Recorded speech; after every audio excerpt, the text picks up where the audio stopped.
want to congratulate you for saying, hey, it's time. It's time now for me to sharpen my axe, for me to take my F&I skill set to the next level. That's the first thing I want to do. I want to congratulate you, because it's people like you who invest in their training. And this is free.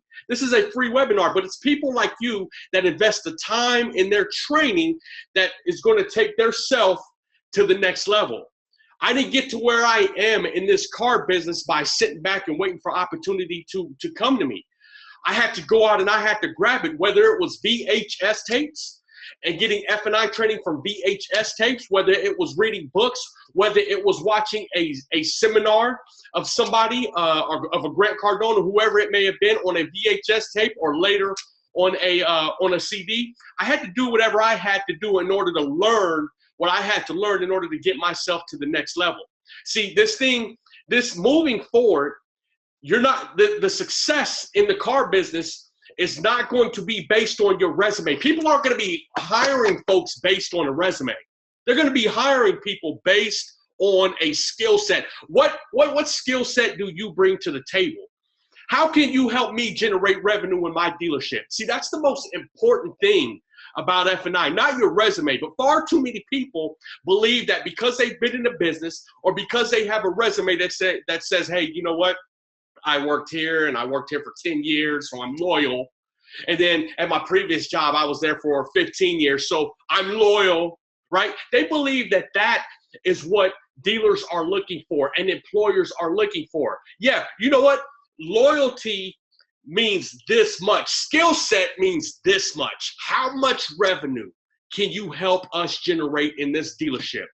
What processes can you bring to the table that we currently do not do? What processes can you implement to help us grab more market share? What skill set can you bring to the table that will allow you to get more deals done better than we're getting them done right now? How can we expand our book of business, right? What type of cash conversions do you know right now? How many closes do you know right now?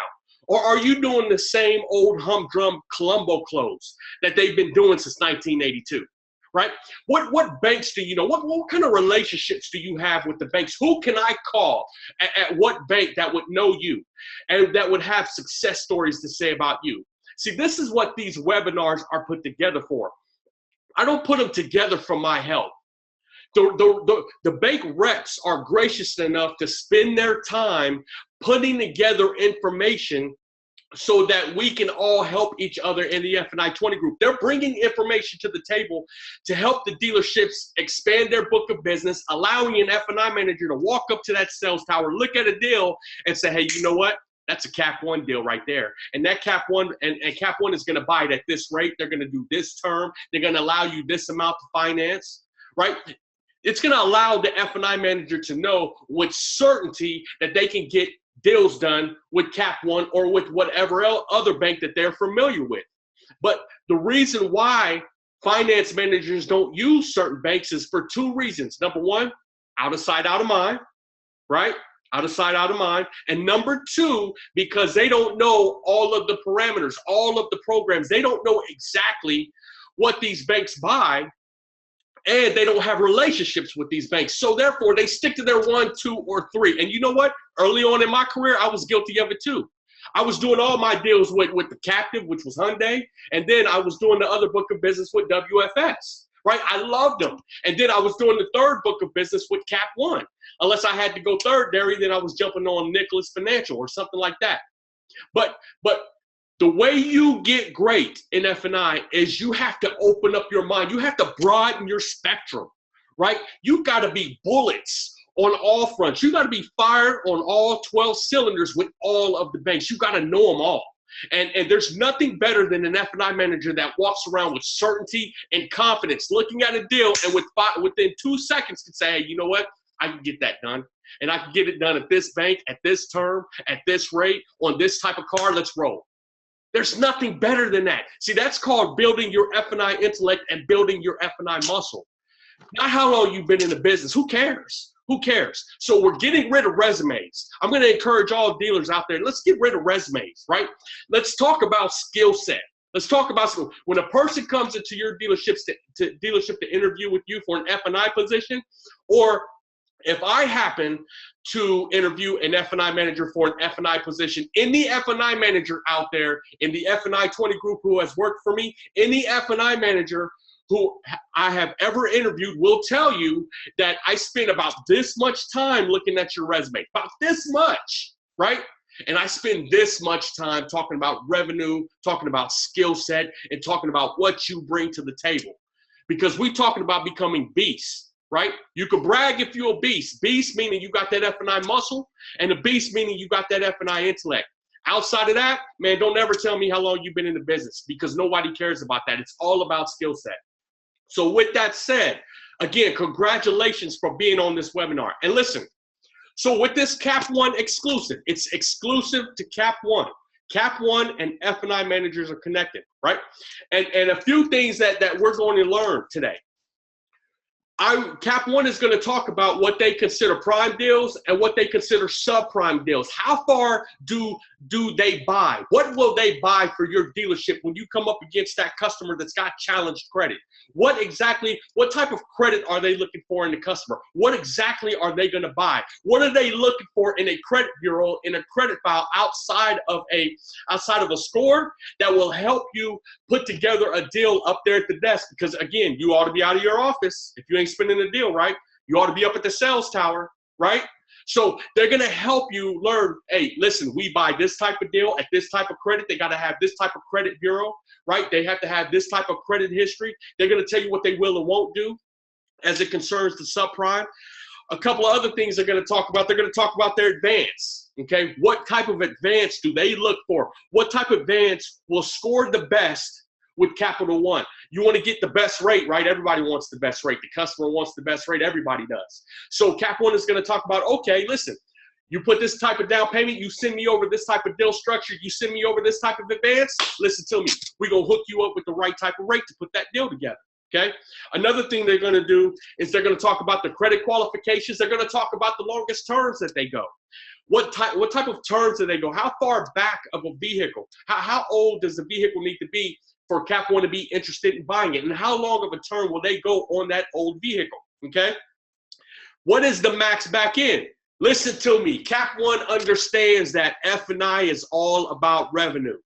And I get all the other stuff, right? I get all the compliance, right? It's about compliance, right? I'm with you. F&I managers have to do the right thing. We're under a microscope, so I get it. We must be about compliance. However, with that being said, F&I is in fact the backstop of the dealership. We have to double and triple check everything, make sure we're right, make sure we're within federal guidelines, and make sure that we're compliant. But with that said, listen, how much revenue can we generate with Cap One? Come on with it. That's what we want to know, and that's what I'm excited about. All right. So also, they're going to talk about the importance of having the relationship. Why? Why should you build that bridge with Cap One? What's the difference that it will make?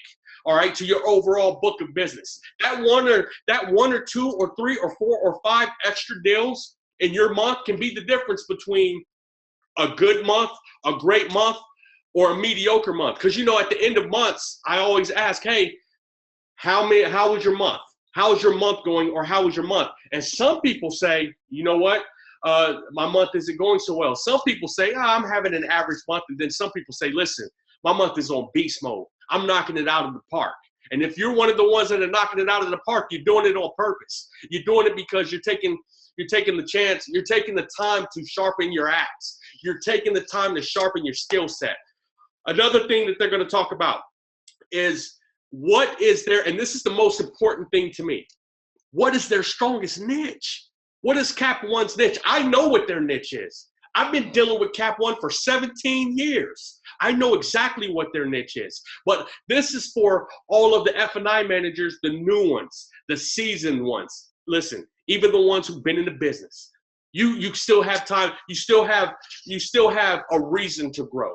And we can all grow together. So they're going to talk about their niche. They're going to talk about what separates them, what makes them different, how they can help you be profitable, how they can help you turn an average or a mediocre month into a fantastic month. All right, that's what they're going to talk about today. This is what we're going to focus on this webinar. And listen, Cap One has got levels. So we're going to talk about why it's important to become a diamond dealer with Cap One and all the perks that come along with it. Because you want to know what separates this Hyundai store from that one. You want to know what separates that Toyota store over there from that one. You want to know what separates that Chevy store over there from that one, that Ford store from that one. It ain't because the desk, right? It ain't because the managers don't like you, right? It's because of the skill set. And it is because of the relationship that we have with our bank lenders.